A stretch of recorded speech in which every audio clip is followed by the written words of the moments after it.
Episode की शुरुआत होती है और हम देखते हैं मारिया और काजुहिरो को, जो कि एक रिवर के यहाँ घूमने के लिए आए होते हैं। यहाँ पे काजुहिरो इस रिवर के बारे में इसे काफी कुछ बताता है और इससे पूछता है क्या वाटर स्पिरिट्स कुछ कह रही है क्या इस बारे में, पर ये इसे बताती है कि वो उनकी आवाज नहीं सुन सकती है। ये ऐसा है कि जैसे वो दोबारा से बच्ची बन चुकी हो जो कि स्पिरिट से कांटेक्ट नहीं कर सकती। ये इसे बताता है कि मुझे भी पहले ऐसा लगा था जब मैं पहली बार तुम्हारी दुनिया में गया था। तब मारिया को एक बिल्ली दिखती है और वो उसे छूने के लिए आगे बढ़ने लग जाती है, पर यहाँ पे काजुहिरो से समझाता है कि वो एक जंगली बिल्ली है, तुम्हें उसे आराम से ग्रीट करना चाहिए वरना वो तुम्हें स्क्रैच भी कर सकती है। ये इसे कहती है कि हाँ बिल्कुल। इसके बाद जब वो बिल्ली अपनी पूंछ हिलाती है तो काजुहिरो उसे इशारा देता है कि अब वो उसे हाथ लगा सकती है, और ये ऐसे ही करती है। ये इसे हाथ लगाने लग जाती है और उसे काफी अच्छा लगता है। उसी के साथ ही रोर भी करती है, जो देख के काजुहिरो उसके ऊपर हंसने लग जाता है। ये दोनों फिर लाइब्रेरी के यहाँ पे आ जाता है, पर लाइब्रेरी को देख के मारी काफी ज्यादा हैरान हो जाती है क्योंकि इसके यहाँ पे लाइब्रेरी में लाइट नहीं होती, इसी वजह से ये ठीक से पढ़ नहीं पाती। और ये से बोलती है कि अगर ये यहाँ पे पढ़े तो ये अच्छी प्रोग्रेस कर सकती है। तो ये से बोलता है कि चलो किड सेक्शन में चलते हैं, पर जैसे ही हमारी किड सेक्शन को देखती है उसका मुंह उतर जाता है और वो उसे बोलती है कि आखिरकार तुमने मुझे क्या समझ रखा है, आखिरकार तुम मुझे यहाँ पे बच्चों की तरह ट्रीट करना कब बंद करोगे। ये से बोलता है ऐसी कोई बात नहीं है। ये दोनों फिर किड सेक्शन में आ जाते हैं जहाँ पे काफी सारी रंग बिरंगी किताबें होती है। ये सारी स्टोरी बुक होती है जो कि मारी को काफी पसंद आती है। काजुहिरो से बताता है कि जो बुक उसके हाथ में है ये उसे यहाँ पे बचपन में पढ़ा करता था। ये बुक काफी ज्यादा ट्रेंड में था उस टाइम पे। ये फिर से बोलता है कि तुम जो चाहे वो बुक चुन सकती हो, और मारी वही बुक चुन लेती है ताकि वो उसे पढ़ सके। वो बुक उसे काफी पसंद आती है।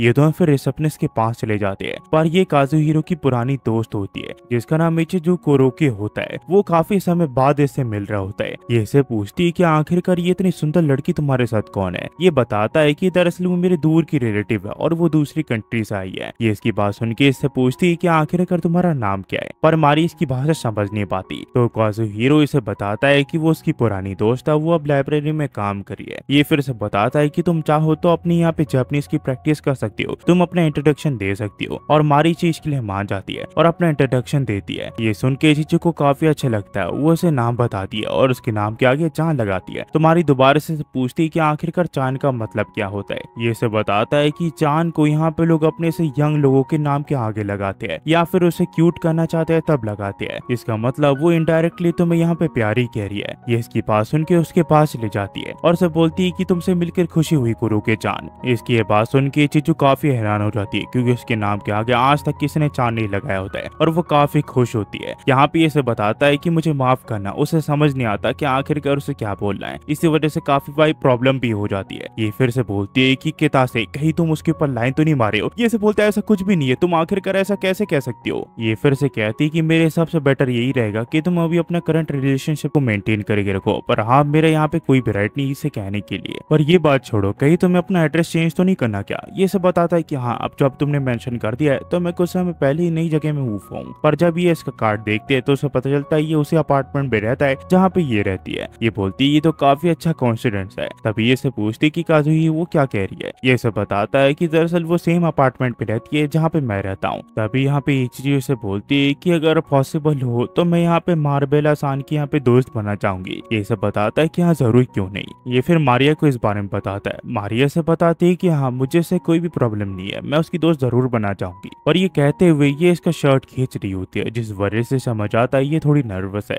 ये दोनों फिर यहाँ पे इचिजू को बाइक है कि यहाँ से निकलने लग जाते हैं, पर जाते हुए काजुहिरो सोच रहा होता है कि इचिजू इसकी पहली दोस्त है जो कि इस दुनिया की है। कुछ देर के बाद ये दोनों घर वापस आ जाते हैं जहाँ मारी से पूछती है कि ये मूविंग पिक्चर बुक हम दूसरी दुकान से तो लेके आ गए, पर आखिरकार इसमें कोई पिक्चर क्यों शो नहीं कर रहा। ये फिर यहाँ पे उस कैसेट को डीवीडी प्लेयर में डालता है और उसके बाद उसे ऑन कर देता है, जहाँ पे यहाँ पे वीडियो शुरू हो जाती है और उसे बताता है कि लोगों ने ये जो एनिमेशन है ये हाथ से ड्रॉ किया है। इस पे एक के ऊपर एक ड्राइंग बनती है, जिस वजह से तुम्हें लगता है कि पिक्चर आगे चल रही है। इसके बाद ये इसे पैनकेक बना के देता है जो कि मारी को काफी अच्छा लगता है, और जब वो उसे खाती है तो उसे काफी डिलीशियस लगता है। फिर काजुहिरो यहाँ पे पर्दे बंद कर देता है और उसे बताता है कि मैं तुम्हें मूवी थिएटर की फीलिंग देना चाहता हूँ। मुझे पता है ये रूम छोटा है और ये टीवी भी काफी छोटा है, पर मेरे हिसाब से ये काम चल जाएगा तुम्हारे लिए। ये फिर उस कैसेट को शुरू कर देता है और ये दोनों यहाँ पे इस पिक्चर बुक की यहाँ पे चीजों को देखने लग जाते हैं। साथ ही साथ यहाँ पे एक ऐसा सीन भी आता है जो कि मारी को काफी पसंद आता है। तो ये से बताता है कि मेरे ग्रैंडपा का हाउस भी ऐसा ही दिखता है। तो मारी कहती है कि मैं वहाँ पे जरूर से जाना चाहूंगी। ये कहता है कि अगर ऐसी बात है तो मैं अपने ग्रैंडपा से पूछूंगा कि वो फ्री है कि नहीं, उसके बाद हम दोनों वहाँ पे जा सकते हैं। ये दोनों फिर दोबारा से यहाँ यहाँ पे टीवी में चीजों को देखने लग जाते हैं और काज़ुहिरो उसे हर चीज के बारे में बताता है और ऐसे करते करते टाइम बीतने लग जाता है और आखिर में वो कहानी खत्म हो जाती है। और ये से पूछता है कि मारी बताओ आखिरकार ये कहानी तुम्हें कैसी लगी। मारी काफी एक्साइटेड हो जाती है और उसके ऊपर कूद के बैठ जाती है और उसे बताती कि मुझे कभी नहीं लगा था कि मैं एक पिक्चर बुक को यहाँ पे मूव करते हुए देखूंगी, ये सचमुच काफी ज्यादा बढ़िया था। ये से बताता है कि जापान में और भी काफी सारी चीजें जैसे कि एनिमे, गेम्स और काफी अलग अलग चीजें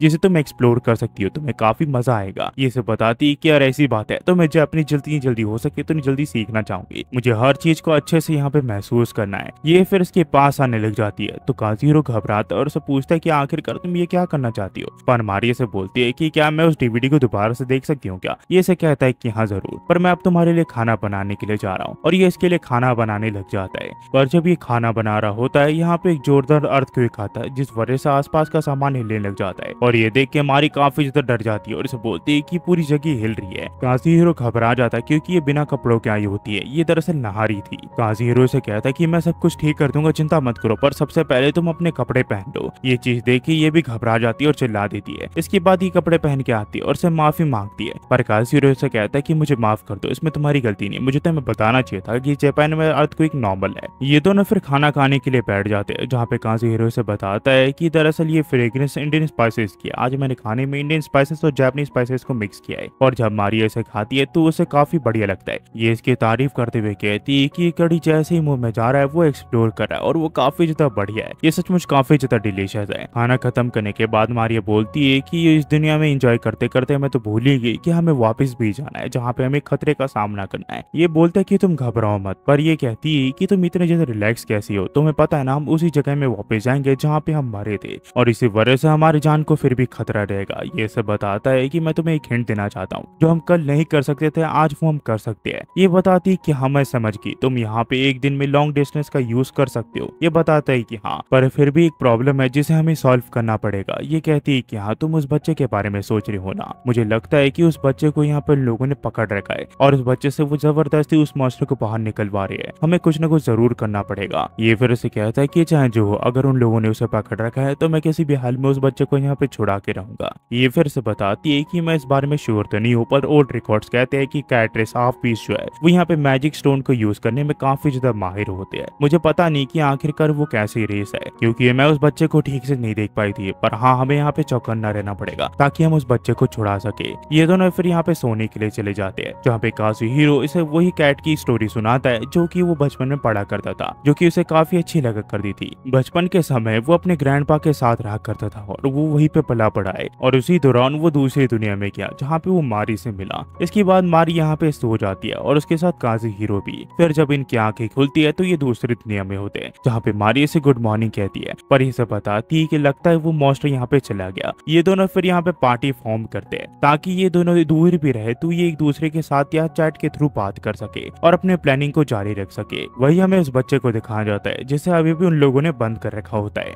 और यहाँ से जो कहानी वो भी कंटिन्यू हो जाती है। ये इस कहानी का 4th एपिसोड था। ये एपिसोड आपको कैसा लगा कैसे नहीं प्लीज कमेंट सेक्शन में बताना मत भूलना। और मुझे पता है मैं काफी समय से वीडियो नहीं डाल रहा हूँ और उस चीज के लिए मैं माफी चाहता हूँ क्योंकि मुझे चिकन पॉक्स हो गया था, इसी वजह से मैं काफी दिनों तक वीडियो नहीं डाल पाया। पर आप चिंता मत करिए, कम से कम एक वीडियो तो जरूर आएगी हर दिन। इस सीरीज के मैं कोशिश करूंगा हर दिन 2 या फिर 1 वीडियो अपलोड करने की, और बाकी मैं बड़ी वीडियोस पे भी काम कर रहा हूँ और वो कुछ ही दिनों में आ जाएंगे। जाते हुए सिर्फ इतना ही कहूंगा, thanks for watching, next video मिलता है। होपफुली आप सब बढ़िया होंगे और आपको ये वीडियो अच्छी लगी होगी।